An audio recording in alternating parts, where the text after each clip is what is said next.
გამარჯობა. მე დღეს მინდა ვისაუბრო ესეთ თემაზე, როგორც არის ტრადიცია. ჩემი ხაზიდან გამომდინარე. ტრადიცია ამ სიტყვის მნიშვნელობა ვიკიპედიაში განმარტებული არის შემდეგნაირად. ლათინურად ის ჟღერს როგორც traditio.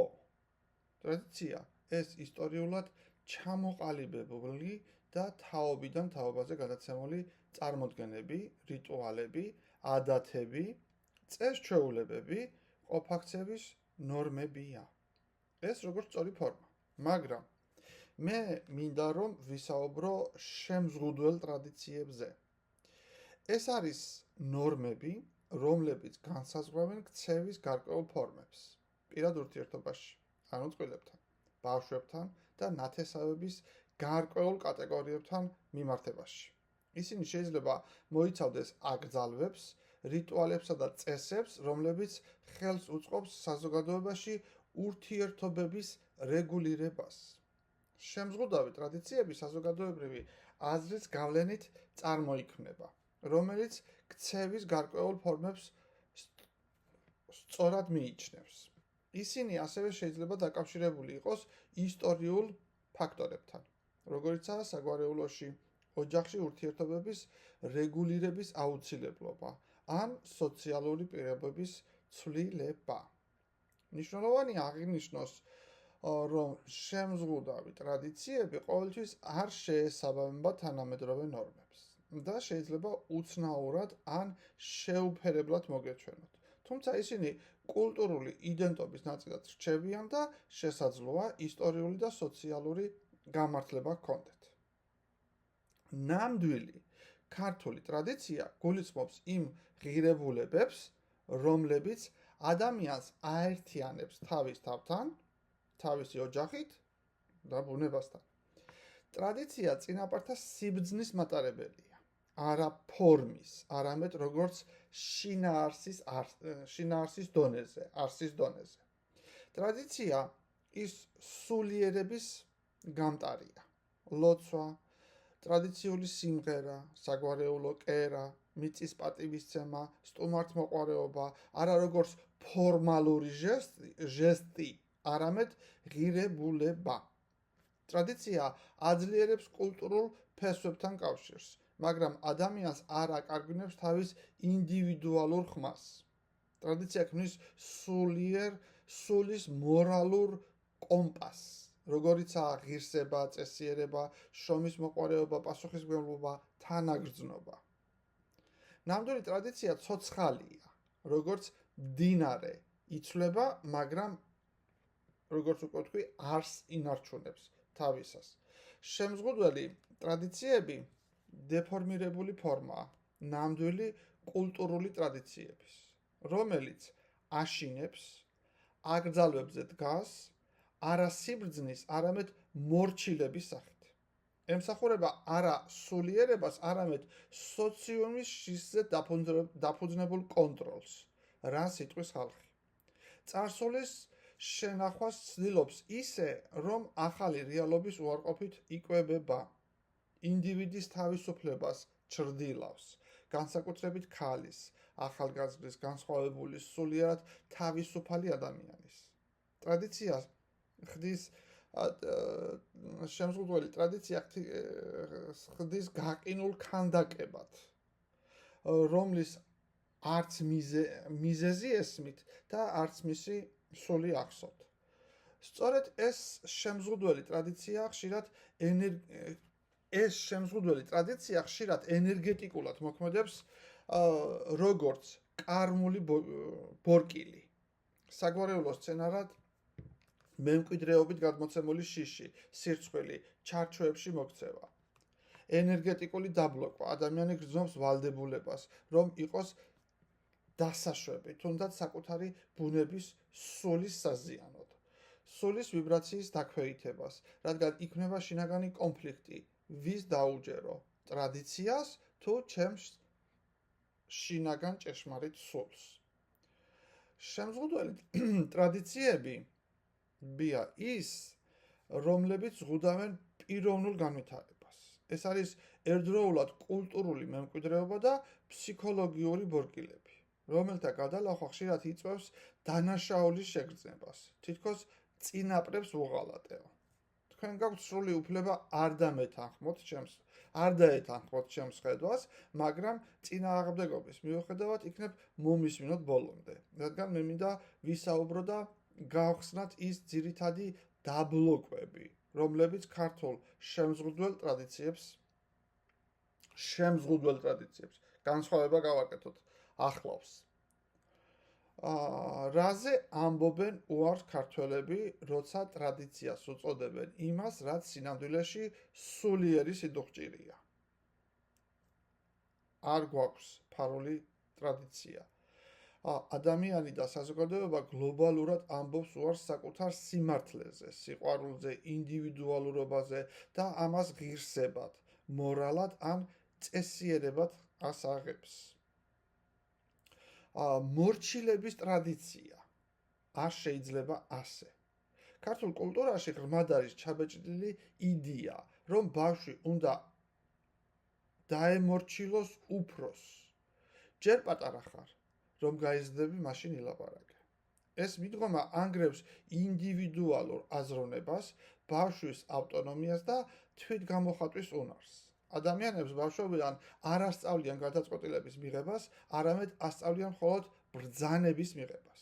შედეგად კი ვღებულობთ ზრდასრულ ადამიანს, რომელიც მუდმივად ელის ნებართვას ცხოვრებაზე. სირცხვილი როგორც სოციალური კონტროლის იარაღი. სირცხვილია რა სიტყვის ხალხი. ერთ-ერთი ყველაზე დესტრუქციული კოდია ქართულ ოჯახებში. სირცხვილი აქ არ გამოხატავს როგორც ემოცია სინანულს. ის არის როგორც კოლექტიური თვალთვალი ადამიანის სურვილებზე, სხეულზე, ცხოვრებაზე. შედეგად კი ვიღებთ მუდმივი შინაგანი კრიტიკოსი, რომელიც გმობს სიამოვნებას, სექსუალურობას, ცვლილებებს საკუთარ ცხოვრებაში. ასეთ კატეგორია ადამიანებს. ქალის უჩინარობა, ცოლი ჩუმად უნდა იყოს. ქალი უნდა იყოს მორჩილი, თავშეკავებული, მსხვერპლი და არასოდეს გამოაჩინოს საკუთარი ხმა, არც მრისხანების, არც სურვილის. ქალის სული უნდა იყოს ჩახშობილი, რათა ოჯახი შენარჩუნდეს. შედეგად ვღებულობთ ქალებს ფსიქოსომატური დაავადებების ისეთი უზარმაზარი დიდი ბუკეტით, გათიშული სექსუალურობა, დაბლოკილი შემოქმედებითობა, კრეატიულობა და კარმული მუდმივი მონოტორული სევდა. ესეთი ქალები. მეოთხე, მამაკაცის ესეთი დაკანონებული გაყინვა, გაქვავება. კაცმა არ უნდა იტიროს, არ უნდა აპატიოს, არ უნდა იყოს სუსტი, უნდა ეთქმოდეს სიტყვა და შეინარჩუნოს სახე ნებისმიერ ფასად. ეს არატოლერანტულია გზაბები მამაკაცებში და მამაკაცურობაში თრგუნავს ემოციას, აქრობს დამპყრობელის თვისებებს, უფლებას და ისინი არიან შეზღუდულები თბილი ემოციების როგორც გაცემაში, ასევე მიღებაში. შედეგად კი ვიღებთ კაცებს, რომლებიც არიან ემოციურად გაუცხოებული, შინაგანად ჩაკეტილნი, რომლებსაც უჭირთ ურთიერთობები და პირადი ღრმა კავშირების შექმნა. საგვარეულო ვალი, ჩვენი გვარის სახელი შენზეა დამოკიდებული. წინაპრების მოლოდინი გადმოდის შვილებზე, როგორც მძიმე კარმული ვალი. რაც მათ სჭირდათ, შენც იგივე უნდა შეასრულო, იგივე უნდა გაიმეორო. ამის უარყოფა კი ღალატის ტოლფასია. შედეგი გიწევს, რომ იცხოვროს სხვისი ცხოვრებით, მშობლების, ბაბუის, ბებიის, თუ ვიღაც ჩვენი საგვარეულოდან წარმომადგენელის. როგორ მოქმედებენ შემზღუდველი ტრადიციები ენერგეტიკულ დონეზე? ქართულ ტრადიციებში არის ბევრი სიწმინდე, მაგრამ როცა შემზღუდველი ტრადიცია ადამიანის შინაგანი ჭეშმარიტების წინააღმდეგ მოდის, ეს ენერგეტიკულად მძიმე პროგრამად იქცევა. მოდით დავახასიათოთ და ვნახოთ ენერგეტიკული კავშირები შემზღუდველ ტრადიციებთან. ეს არის ენერგეტიკული კონტრაქტი საგვარეულოსთან. შემზღუდველი ტრადიცია ხშირად წარმოადგენს შეთანხმებას საგვარეულოს ცნობიერებასთან, ეგრეგორი ქვია მას კიდე. ეს შეიძლება არ იყოს როგორც პირდაპირი აკრძალვა, შეიძლება იყოს როგორც გაუნეიტრალებელი ემოცია გადმოსული ჩვენი წინაპრებისგან, ან კიდევ ბავშვობაში მოსმენელი ისტორია. მაგალითად, მე გადმოვიბარებ თქვენს ტკივილს, რათა არ დაგივიწყოთ. მე არ ვიქნები უფრო მეტად თავისუფალი, ვიდრე თქვენ იყავით, რომ გული არ გადკინოთ. მე გავიმეორებ თქვენ გზას, თუნდაც ვერ სუნთქავდე, იმიტომ რომ ჩემი ადგილი არ დავკარგო. ყველაფერი ამის ენერგეტიკული შედეგი ადამიანის ცხოვრებაში შეიძლება იყოს ის, რომ შენი ცხოვრების დიდი ნაწილი დაკავებულია სხვების ტკივილით. ენერგია არ შემოდის, არ მოძრაობს, არ ცირკულირებს. გრძნობ დაღლილობას, დაბნეულობას, ჩაკეტილობას და უმიზნობას, მიზნის არ ქონას. ჩაკრების დონეზე, როგორც ენერგეტიკული ზემოქმედება, მესამე ჩაკრა თუ კი არის დაბლოკირი, ერთ-ერთი მიზეზი შეიძლება იყოს სწორედ ეს, როდესაც შემზღუდველი ტრადიცია გეუბნება, რომ შენი სურვილები ზედმეტია. და მე სულ ხშირად ვამბობ ხოლმე, სურვილები ზედმეტია, ეს იმას ნიშნავს, რომ არ მიიღო, არის სიამოვნო და ასე შემდეგ, უარი თქვა რაღაცეებზე. თუ კი ეს არის, ესე იგი ჩაკრა დაბლოკილია და ეს არის ერთ-ერთი მიზეზი. ან დროს ჩაკრა იბლოკება, სიბრაზე ვერ ანთავისუფლებს ადამიანი, არ თავისუფლდება, არ უშვებს მას და იქნება შინაგანი ესეთი წნეხი, ენერგეტიკული ჩაკეტილი წნეხი, რომელიც არის სიბრაზის ფორმით. მეოთხე ჩაკრა, ეს მესამე ჩაკრა, კუჭის ჩაკრა. მეოთხე ჩაკრა გულის. როდესაც ვერ გამოხატავს სიყვარულს, ისე როგორც ქსურს, აკრძალვა სიყვარულის. სირცხვილია, არ შეიძლება, არ შეეფერება შენს გვარს, ან სქესს. გულის ჩაკრა იკეტება, გულის ჩაკრაში იკეტება სიყვარულის ენერგია. არ მოედინება, ენერგეტიკულად არ მოდის ეს ვიბრაციები. სიყვარულს არც მიღება შეგიძლია და არც გაცემა. მეხუთე ჩაკრა, ყელის ჩაკრა. გაჩუმდი, არ თქვა, ოჯახიდან არაფერი არ უნდა გავიდეს, ჩახშობილი ხმა. ეს ერთ-ერთი მთავარი ბლოკია. როდესაც ადამიანი არ გამოხატავს საკუთარ სიმართლეს, ვერ აყალიბებს საკუთარ იდენტობას, ზიანდება თვითგამოხატვის ცენტრი, რომელიც შემდეგ გადადის ჰორმონალურ დარღვევებში. ჩიყვი, დიაბეტი და ჭარბწონაშიც კი. შემზღუდველი ტრადიცია შეიძლება იყოს როგორც კარმული კვანძიც ასევე. თუ კი ტრადიციებს ბრმად ვემორჩილებით, ჩვენ ვაგრძელებთ იმავე კარმულ ბორბალს, რაც ჩვენი საგვარეულოდან მოდის. მიუტევებელი ურთიერთობები, გადასული მუდმივ შურისძიებაში, ოჯახური დიქტატურა, მე ასე მასწავლეს, სექსუალურობის დათრგუნვა, სიხარულის ტაბუირება, სიხარულის საშიშია. კარმული შედეგები ამის ყველაფრის ადამიანი ამ დროს ცხოვრებას განიცდის როგორც ვალად და არა როგორც შესაძლებლობად. ის თავს გრძნობს დაბადებულად ტანჯვისთვის. ნეგატიური ემოციური და მძიმე ენერგეტიკული ველი. კრიტიკული, სავსე, სასიცხვილო გარემო ოჯახში ქმნის ენერგეტიკულ ნეგატიურ ველს, რომელსაც ქვია ემოციური კონტროლი ოჯახის სახელით. ამ დროს შენ შეიძლება გრძნობ, რომ არ გვაქვს უფლება ძალიან კარგად იყო, როცა სხვები მუდმივად ტანჯულები არიან ტანჯულის როლში. გჭირდება დაბლა მათ მდგომარეობამდე, მათ ვიბრაციებამდე დახვიდე, რომ არ გამოირჩეოდე. და მუდმივად ჭაობში, ენერგეტიკულ ნეგატიურ ვიბრაციების ჭაობში ყოფნა, იმიტომ რომ არ გამოირჩეოდე. საკუთარი ემოციის გამოხატვა განიხილება როგორც სუსტი ან უღირსი ქმედება შენი მხრიდან. ამ ყველაფერმა შეიძლება გამოიწვიოს ადამიანის ენერგეტიკული დაბინძურება, თვითშეფასების დაგდება და თვით დამანგრეველი პროგრამების გააქტიურება და ეს შეიძლება მოხდეს სავალალო შედეგებით. ენერგიის გაყინვა. შინაგანი გაორების ფონზე. დუალობა, რასაც ქვია. როცა შემზღუდველი ტრადიცია ამბობს, ასე არ შეიძლება, რაღაცას გვიგზავნოს, მაგრამ შენს სხეულში და სულში ეს ზუსტად ისე იგრძნობა, როგორც არ შეიძლება. მაშინ ჩნდება ენერგეტიკული სულის გაყინვა. ორი ძალა ებრძვის ერთმანეთს. ტრადიცია და შინაგანი სულის ჭეშმარიტება, შენი მოთხოვნა, ასე რომ ვთქვათ რა. ამ დროს ვერავინ იმარჯვებს და სასიცოცხლო ენერგია იყინება, სულის სასიცოცხლო ენერგია. შედეგად კი ადამიანი ღებულობს დაღლილობას, ქრონიკული წნეხი, დაუსრულებელი შინაგანი ორთაბრძოლის განცდა. როდესაც იბრძვი, მაგრამ ვერ ხვდები ვის ებრძვი. მუდმივად ესეთ მოდუნება და რელაქსის რეჟიმი რო არ იცი რა არის, იმიტომ რომ უნდა იყო მუდმივად დაჭიმულ მდგომარეობაში. როგორ მოქმედებს შემზღუდველი ტრადიციები ადამიანის სულზე?